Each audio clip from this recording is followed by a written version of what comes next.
So, I guess we're live. Yeah.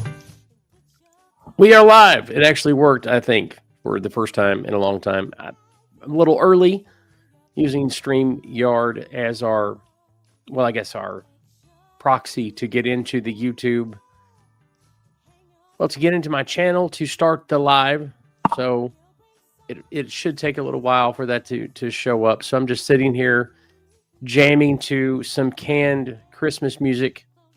You know, canned Christmas music has a whole different, I don't know, it has a whole different level of importance to me now, because at least for the longest time, past 7, 8, 9 years maybe, when I used canned music for YouTube, it was real musicians to whatever extent real musicians are today. I mean, there's been electronics in music for a long time, right? But, you know, now with the new AI thing, we talked about this last night, with the new AI, newish AI, a few years old, I don't know if somebody should even buy canned music anymore, or if canned music is even canned music anymore, and it's just AI. I don't know. I'm not even sure I'm real anymore. I could possibly be a part of an AI algorithm that somebody else has generated for the purposes of comedy and humor or something. I don't know. How are you? It's good to see you. Merry Christmas. And I'm glad you are with us for this very special episode as people begin to trickle in. And where we're talking about the Nutcracker crisis. Listen, I don't want to get banned from YouTube about talking about this crisis, because sometimes you can get banned. You can get banned from YouTube just by talking about a crisis. And this Nutcracker crisis, it's killing me, people. It's killing me. What are we going to do about this Nutcracker crisis? But welcome to, I guess you could call it Vlogmas rebooted, maybe? I don't know. I haven't seen any of our OGs yet. Folks from way back who Vlogmas with us back in Christmases of yesteryear, back in the 60s when we were doing Vlogmas for YouTube in the 1960s. I'm kidding. That wasn't a thing. But those of you who did join us back in the day, trying to find my notes right now. So if you're just joining us from YouTube, thank you so very much for being a part of this magical evening where we talk about the Nutcracker crisis. The last comment we got was Charlie B419 says, "This sounds interesting." I have no idea why I put that up there like permanently, or for some reason. I'm not trying to hide his particular comment. I'm not sure if that's supposed to be up there or not. But welcome welcome all. I'm glad that you're a part of this magical evening. We're going to get into it here in just a minute. I'm going to wait for some more people to roll in because it is still early on this 24-hour straight live. I'm kidding. It's not a 24-hour straight live stream. I don't think I could handle that. I've always wanted to do that, though. Wanted to know if it was possible to do a 24-hour straight live stream. I went to a Christmas production today there at the church with the kids. It was great. A lot of people there. A lot of people. They had their second showing this evening, and they did a great job. And so, I'm feeling festive. I am feeling Christmassy. I'm in the Christmas spirit, if you will. The 2025 version of the Christmas spirit. How is your Christmas spirit holding up this year? I just want to know. You got to be around people that are positive and not just with the negative thing, the bah humbug. I think we walk around these days in a perpetual state of Scrooge. You know what I'm saying? And not the Bill Murray funny kind of Scrooge, but the Charles Dickens classic Scrooge, except he had a lot of money and a lot of people right now don't. But other than that, just the bah humbug part of Christmas. Back in the day, you didn't have to have a lot of money to enjoy Christmas. You could just enjoy Christmas. The lights, the festivities, window shopping, and stuff. So, that's what this is all about this evening. So welcome. If you're not catching this in the actual live stream, in the stream of being live, then I'm hoping that you're catching it later. And we're going to talk about the very dark and mysterious man, I just don't even know how many times to say very dark and mysterious background of the Nutcracker. Yeah. See, here's how it all started. In case you missed it yesterday, here's how it all started. Because Nutcrackers, I grew up with them, and I was talking to mom about this after the live stream last night. That not everybody grows up with a Nutcracker, especially here in the South. For some reason. And so when people see Nutcrackers going up, they think it's like toy soldiers. They don't get the whole Nutcracker thing. They don't exactly know what's going on there. And that's because it's kind of a newer kind of thing. By newer, I'm going to get to that in just a minute.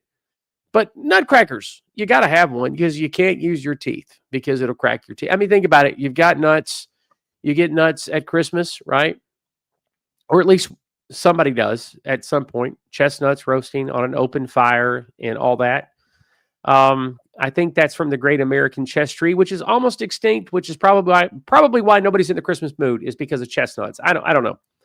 Regardless, you got to have a Nutcracker. And so in Germany, back in the I think it's the 18th century, 17th century, they mined silver there, and when the silver kind of ran out, they turned to carpentry.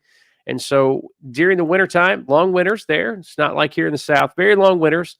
And during the wintertime, what would they do? They would kind of retreat to their shops, and they would build toys and stuff and just neat little contraptions. And at some point, Nutcrackers, these ugly kind of toy soldier doll looking things that actually had a purpose, because it's Germany. Of course it does.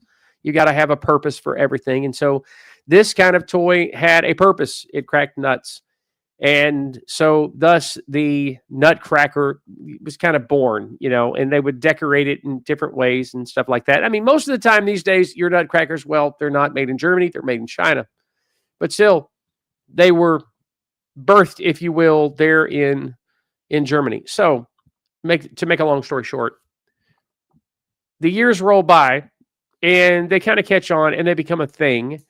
And then in 1816, I think it was 1816, this dude wrote a story. Now I've got to get this guy's name right because I have no idea how to pronounce his name. It's right here. Got to get my notes because I am not going to pronounce this game. Oh yeah.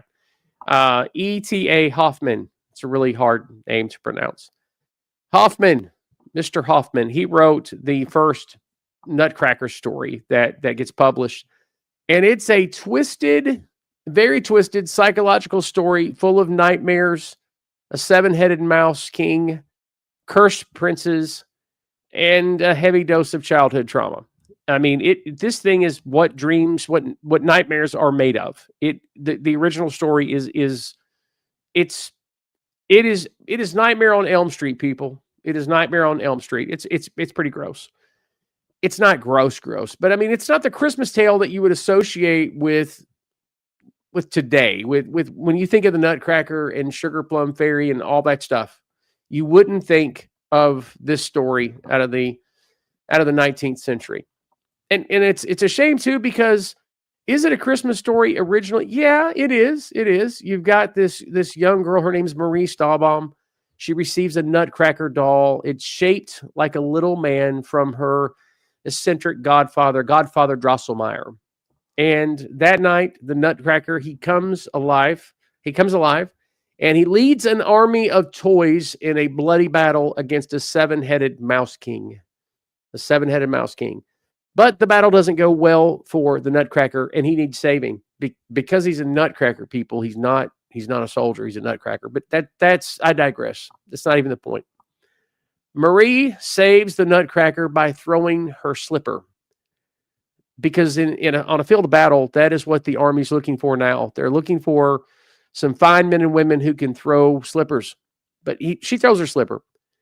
But in the process, she saves the day. Okay, let me just get that out of the way. She saves the day. She wins. But she is badly injured. She falls on the fields of battle and cuts herself severely with glass. And this is the early 1800s. This is a long time ago on a battlefield far, far away. And infection sets up in her body and she becomes sort of delirious. So while she's delirious from fever, grandfather Drosselmeyer tells her the backstory of the Nutcracker. And it turns out the Nutcracker is his nephew.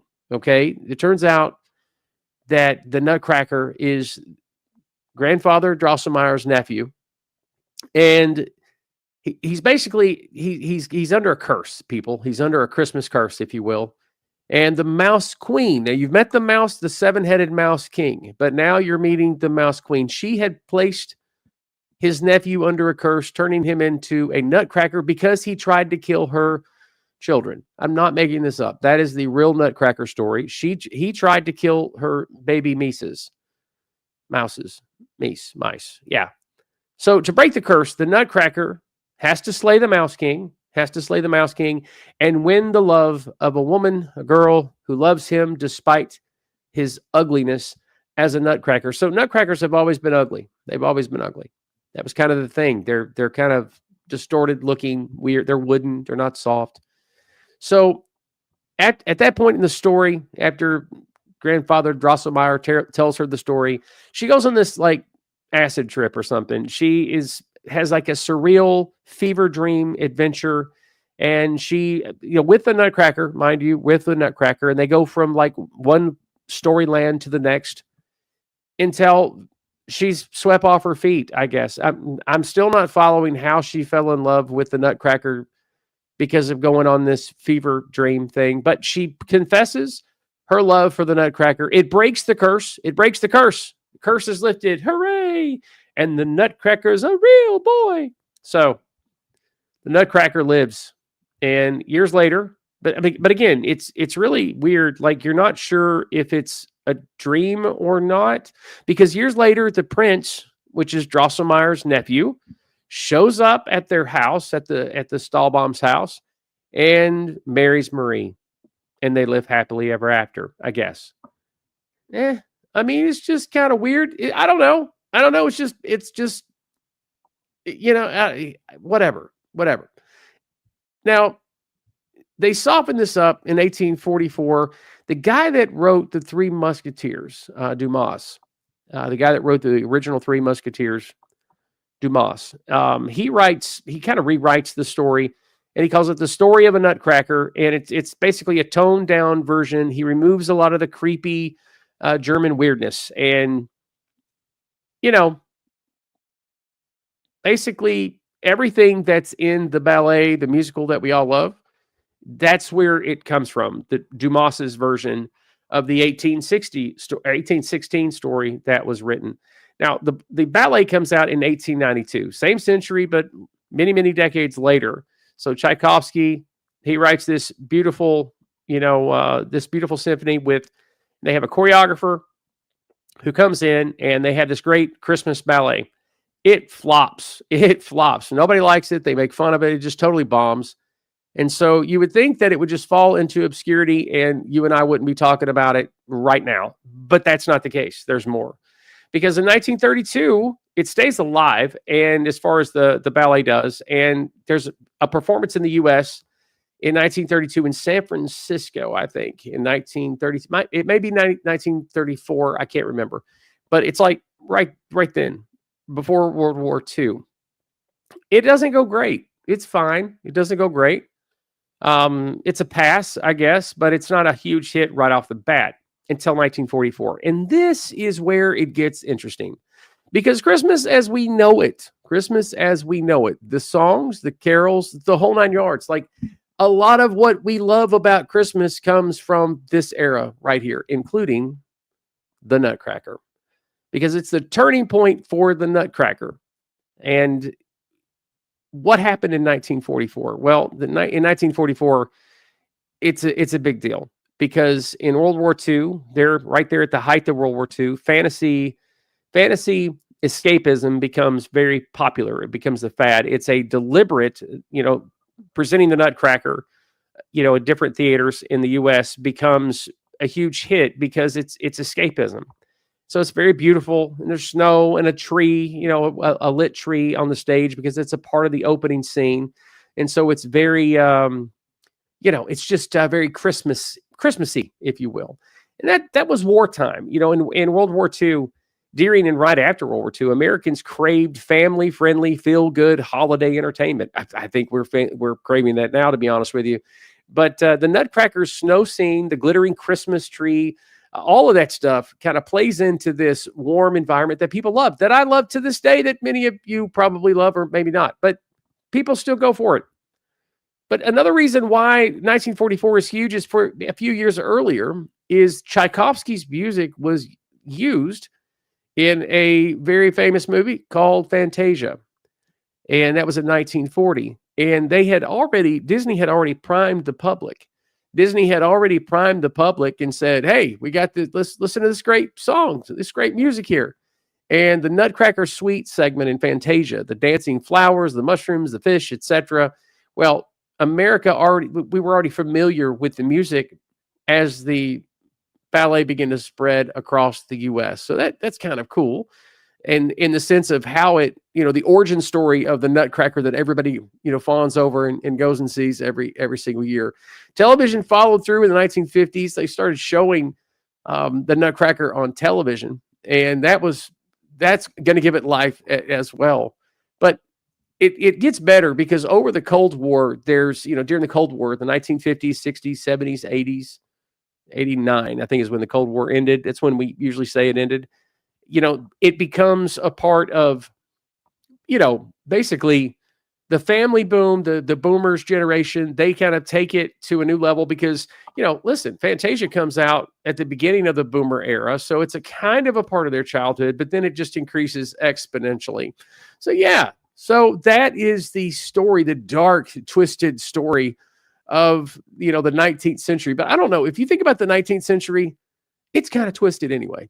I mean, isn't it though? I mean, I'm not saying it's twisted in and of itself. I'm saying if you compare it to today and you think about kind of like what was cool and what isn't, you know what I'm saying? It's like, I don't know. I wouldn't want to grow up in the time of Oliver Twist. Would anybody else in here? At the time of Charles Dickens, would you really want to grow up then? All right. So I got to catch up on the comments here. So Brand G is saying she's in the house and says, hope you and Carolyn well. Not sure how long I'll last. Getting sleepy, but wanted to check in. Always good to see you, Brent. Always good to see you. Well, this is all new to me since I don't know anything about the Nutcracker. Brent, that is why I'm here. I am here to inform you about the Nutcracker. That is my purpose in life. And of course, Mark from Boston. It's good to see Mock tonight. Good tell, Bill. Merry Christmas from Gwen and I. Always good to see Mark. Always good to see Mark. You guys are actually live where you have winter. Unlike here in the South, we don't have winter. So Charlie says, sorry, I'm late. Hey, but you're never late here. You're right on time. You're right on time. So it's good to see you. So I didn't see, is Juan in the house? It says you too, Juan. I did not see his comment, but Juan, it's good to see you. I haven't seen you in a coon's age, as they say. It's always good to see you. The OGs have come into the house tonight, man. We've got some of our OGs in here. It's always good to catch up with you guys. So yeah, who in here? So Bryn said she doesn't have like really a long, detailed past with the Nutcracker. So who else? Do you have any type of storied past with the Nutcracker? Did you go see it when you were a kid? What's the skinny on you and the Nutcracker? And there's a reason why, is because I was a part of this situation last Christmas where some people were just, they just made their opinion well known that they did not like these Nutcrackers set up where these Nutcrackers were. And one of them's in here. They just gave them away because people hated the Nutcrackers so bad. And I cannot figure out why. I just don't get it. To me, it's a part of Christmas, but I'm well aware that, different strokes for different folks. And, if you live around the country in different parts of the US anyway, you're going to get people that, you'll have your people that embrace certain parts of the Christmas culture, that other parts of the country that they don't embrace. You know what I'm saying? So I'm trying to see. There's one says 2002. Yeah. So went to see the Nutcracker a lot from 2002 to 2015. Haven't been since 2015. And so I don't know if anybody else is still, that I know is still going, still supporting the Nutcracker, as far as going. But I think it's harmless though. I can't imagine why anybody would want to miss that, that's just me. So yeah, I'm still fighting the Nutcracker War for people who aren't interested in fighting the Nutcracker War. It's not for everybody. It's a bloody war. It's just ask Maria. She cut herself. I keep calling her Maria, but it's Marie. That she keeps, she throws her slipper at the Mouse King and defeats the Mouse King. It's feminism, folks. It's feminism. That's what it is. Feminism at its finest. At least I think so. Maybe early feminism. Hashtag 1816 feminism. Nobody's doing hashtag anymore. I need to quit doing that. I'm on Twitter now. I'm actually more on Twitter now than I have been in recent years, just because I love watching a dumpster fire. It's a lot of fun. I don't know where you get your dumpster fires at. Mine is on Twitter. You guys can follow us at Bill and Carolyn. I post nonsense most of the time. So I don't know where you're posting your nonsense or where you go to get your nonsense, but hey, Twitter works. And so there you go. Behind me, you see a giant nutcracker. That is a 6-foot tall nutcracker right there, and beside a 10-foot tall tree. And that is the scariest thing in the world. It makes me laugh, though. When I set it up in the house, I just started laughing. It just looks ridiculous. It's just absolutely ridiculous. So when I look at it, it just brings me joy. I can't explain it. It just brings me joy. Hey, this is night 2 of Vlogmas. And I'm glad you're here. And so you want to make sure to leave a comment here, chat it up. And hey, share this on your Facebook page. Share it on YouTube. Share it on Mars, where Elon Musk is trying to send us all. Anybody keeping up with the space race right now? I don't know where we are. I know there was a comet that was coming. I'm calling it the Christmas comet. We don't know if it's a comet. They said it could be an alien. They said it could be a spaceship coming from outside of the solar system. Of course, I'm referring to Atlas. What is it? 3-Eye Atlas or something like that? What a name. 3-Eye Atlas.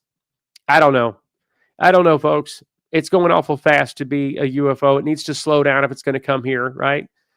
I don't know. They're saying we've never had a comet that's acted like this before.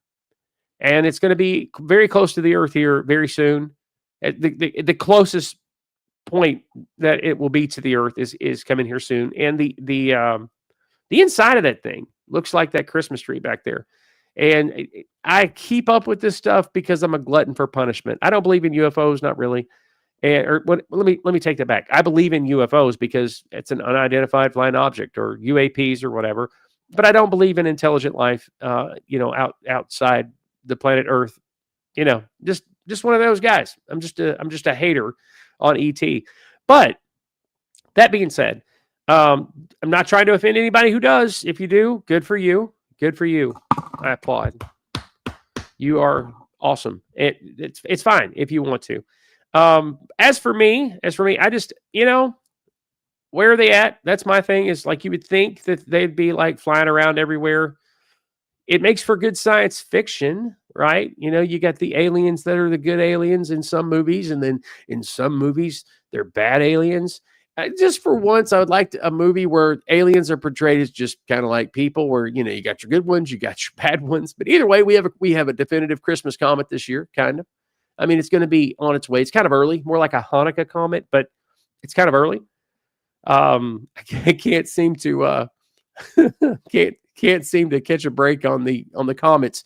If any of you guys watching now or on the repeat later, were watching our channel back in 2019, I tried to do a live stream and catch, the moon was doing something. It was a blue blood moon or something like that.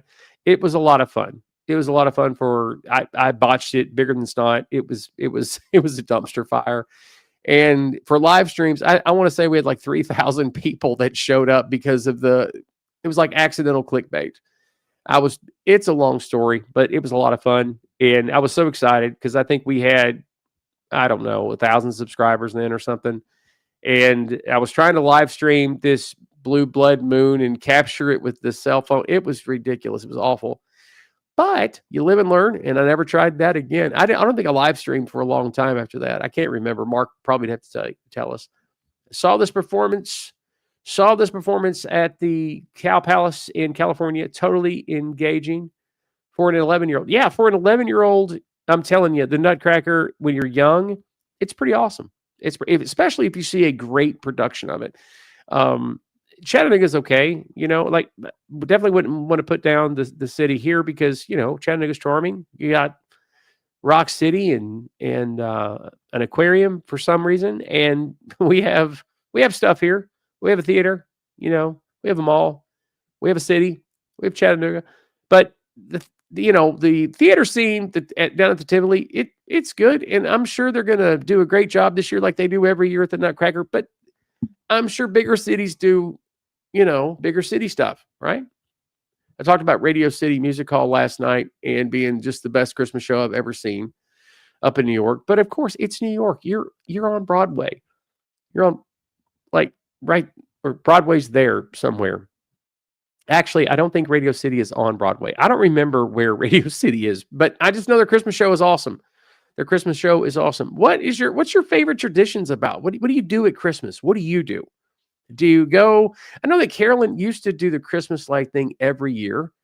And again, I talked about this last night, going to Hershey, Pennsylvania and checking out their Christmas lights just kind of probably ruined that forever for Carolyn. Because, I mean, that's the greatest drive-through Christmas lights you can possibly imagine. It was phenomenal. It was phenomenal. Hershey's is awesome. Hershey's is awesome. I don't want to go there tonight, but it was just a great time. Around here, without snow or without even cold weather, I mean, I don't know what the weather is going to be here in Chattanooga on Christmas. I don't think any of us know just yet. I think it's way too soon, but it's probably not going to snow. I mean, it snows like once every 25 years here at Christmas. I think the year we moved to Virginia, it snowed here at Christmas or something like that. It was just this wacky kind of thing that happened that doesn't normally happen. But yeah, what are you going to do? What are you going to do? It's hard for me to get in the mood though here for Christmas. It just doesn't feel Christmassy, I mean, people put up their trees, they do the whole tree thing and they get all excited and they put lights up. They love lights in the city, so everybody's got Christmas lights up and decking the halls, fa la la la la la la and all that. But it doesn't feel quite like, it never does, here in the deep South. You got to go to a few Christmas productions like we did today and enjoy, the whole Christmas thing at the church and all that stuff. I know you guys are probably doing the same thing where you live, but you got to be positive though, right? You got to be positive. And so that's what I'm trying to do on this festive December, getting in the Christmas mood. So you guys are not talking tonight and you're killing me. You're making me have to do all the talking. What's wrong with you? Bryn says, I can say this, Christmas in the South is a lot different than up north. Bryn, you're not kidding. And you're in South Carolina now, if I'm remembering correctly. And it is so different because I know a lot about South Carolina. Lived there when I was a kid. And South Carolina is definitely deep South, but it's slightly different than like Alabama and Mississippi and stuff. The same brand, but there are some nuance. There's some nuance there, and it's very different. It's South Carolina compared to where, let's say, Northern West Virginia or around Pittsburgh. I tend to think that Christmas is a bigger deal and a lot more fun in the North. Sue me. And if you're from the South, I'm very sorry. I'm not trying to be ugly. I'm just stating a fact, is that if you're in the South, you don't understand the full Christmas experience. Because I don't know. Again, we were so influenced by the 1940s and how they kind of taught us what Christmas is supposed to be. This holiday that it's just different. It's just a different kind of thing. If you think about it, before World War II, Christmas isn't celebrated nearly. It's nowhere near as big as it would become after the 1940s. Then it becomes the Christmas that we know, Generation X, Boomers. That's the Christmas that we know that we had as a kid. Just didn't exist before then. But if you've been brainwashed by Currier and Ives and by what is the movie Holiday Inn and It's a Wonderful Life, if you've been brainwashed that way into what Christmas should look like, what it should sound like, then yeah, it's better in the North. It is. I'm sorry. Those are just facts. And it's not it is a regional thing. And I wouldn't say that I'm sure it's as heartfelt here in the South, but it's It's just one thing. I know that I got my kids the whole Barbie Jeep thing one year. Nathan got the Jeep, and then Anna got the Barbie Jeep or whatever, And it was fun that after Christmas you could they could ride them right afterwards. That was cool because here in the South it's usually about 54 degrees. I could predict the weather in Chattanooga during the winter probably with 80% accuracy by just saying highs in the mid 50s and lows in the lower 40s or upper 30s. And I would predict 50% chance of rain. There's every day it could rain or not, just a coin toss. That's just pretty much the weather here all the time, in the winter. And the winter lasts about 2 months. And spring starts coming about the last week of February or middle of February. And it's here. Like the tulips, you get the little buttercups that come up about the last week of February. Yes, every now and then we have that last second snow that comes around, like in 1993, where you had the big blizzard. Everybody has to mention the blizzard of 1993 when you're talking about any type of snow in the South, especially here in Chattanooga, because it's obligatory for me to mention that snow. It's like a legal obligation because it's the one time we actually had a significant snowfall and it shut the South down. It caused massive damage because we were just not prepared for that. But for some reason, though, when you go in the North, first of all, the weather does affect, the mood for Christmas. It does affect that. I will say this, Southerners tend to get behind it more. There's more lights down here. Like your average person, they go all out for Christmas. And that's kind of weird to me. I picked up on that when we were up there. It was different. West Virginia was a little better than Virginia, though. West Virginia, they decorated a lot for Christmas, whereas in Virginia, not so much. Right across the line there on 33, I never understood that. It says, when you get a bike as a kid, you couldn't ride it until the spring. Yeah, in the North, that's a fact. So if you get a baseball glove, you're not going to go out and play catch, and I guess you could. You'd have those fake. I know that I lived for a few years in Michigan when I was a kid. And in Michigan, like you would have some warm, like that shocking, those warm days that happen in February or something. And everybody would get excited and they would bust out some short sleeves or whatever. And then that would come crashing down around you a week later. Whereas down here, it is rare. You'll have a cold front come through or something, but it's not the same. I know that everybody was talking about all the weathermen, the meteorologists here, weather people. They were talking about it's going to get cold. Oh, it's a cold blast. It's an Arctic blast. And the highs were like in the upper 40s. And Carol and I both just go, man, that's not cold. The coldest Christmas I think I remember was up in Virginia this past. Yeah, because I think it was back in I want to say the Christmas of 22, where I think it was the coldest Christmas on record there in Rockingham County in Virginia. I think it was like 22 degrees. And then that night it was so many degrees below zero. It was insane. It was very cold. But, down here, it just doesn't get that cold. Thank goodness. I think our pipes would completely freeze. I woke up this morning and Carolyn was telling me that the water pressure had dropped and there was a waterfall in our front yard. I mean, because you'd have to see our front yard to understand what I'm saying. A pipe had busted our incoming water, so it flooded our basement again. In the wintertime up there, up north, that's going to be bad. That's going to be really bad. So I'm kind of glad that we don't have the weather just based on the situation that we've been through here with where we're living right now. It's not been pleasant, people. It's not been pleasant. But anyway, I wanted to check in. We're going to check in every day. We're going to do a live stream and every day between now and Christmas Eve. And it's at different times. I apologize for that. That just has to do with my schedule. I'll try to have it up. So you want to check back periodically, make sure that you're subscribed, that you comment and all that stuff to make sure the algorithm knows that you care, that you want to be told. Because in the from now until Christmas Eve, I think I said New Year's Eve, but Christmas Eve, we're going to be sure to live stream for a little while just to touch base with y'all. High five you. Thank you for watching our videos and stuff. And just to kind of get to know me a little bit better. If you don't know me already, invite your friends and family. Let's connect with people around the globe. Call your Russian friends. Call your German friends. You want to fact check me about the Nutcracker. I don't want to spread misinformation about the Nutcracker. I don't want to. I don't want to do that, but I will. But I will. I am tempted to spread misinformation about Nutcrackers. No, I'm kidding. But make sure you want to share. Make sure you share the stuff so that we can talk and chat it up, and we'll have a great time. So I will see you next time. Same time, same channel. Well, I don't know about same time, but same channel. We'll see you.